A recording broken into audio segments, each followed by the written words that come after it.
ချင်းချင်းဆက်ဆက်လေးနဲ့စားကောင်းနဲ့ပရှုထမင်းကြော်ကြော်ပါမယ်ထမင်းကြော်တဲ့ထဲကိုအသီးရွက်တွေကိုအတုံးသေးသေးလေးတုံထားလိုက်ပါပြီးရင်တော့ရှမ်းကျင်ကြက်သားကြက်သွန်ဖြူတမယာသီးငရုတ်သီးလှီးထားတာရဲ့ကြက်ဥရဲ့ထမင်းဖြူတွေကိုအရသာထဲဖို့ကြက်သားမုတ်တကြားပဲငံပြားရဲ့အကြီးခယူးစီနဲ့နောက်ဆုံးမှာတော့တမယာသီးကိုမိမိအချင်းကြိုက်တဲ့လောက်ထိညှစ်ပါမယ်နော်အားလုံးပြင်ဆင်ပြီးပြီဆိုရင်စီထဲအရင်ဆုံးကြက်ဥကိုထည့်ပြီးမှွေပါမယ်ကြက်ဥလေးတွေကိုကြေသွားတဲ့အထိမှွေပါမယ်နော်ပြီးရင်တော့ကြက်ဥလေးတွေတစ်ပတ်ကပ်ပြီးတော့နှုတ်ဆင်ထားတဲ့ကြက်သွန်ဖြူကိုထည့်ပါမယ်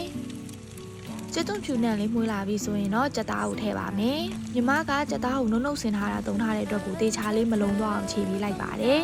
ဒီနေရာမှာကြက်သားကိုအပြားသေးသေးလေးတွေလှီးပြီးသုံးနေရပါတယ်နော်ကြက်သားတွေကြက်သွားပြီဆိုရင်တော့ငရုတ်သီးအစိမ့်မုတ်တစွန်းထည့်ပြီးတော့မှွေလိုက်ပါမယ်အကယ်လို့ကိုကဆက်ဆက်လေးစားခြင်းနဲ့ဆိုရင်တော့ပို့ထည့်လိုက်ပါနော်ပြီးရင်တော့ငရုတ်သီးပါဝင်အတုံးသေးသေးလေးတွေလှီးထားတဲ့အသီးရွက်တွေကိုထည့်ပြီးတော့မှွေလိုက်ပါမယ်ခဏလောက်မှွေပြီးရင်တော့ရှမ်းကျင်ကိုထည့်ပါမယ်နော်တချို့ပီရှုထမင်းကြော်တွေကရှမ်းကျင်ကိုမထည့်ဘဲနဲ့လေးကြော်တတ်ကြပါတယ်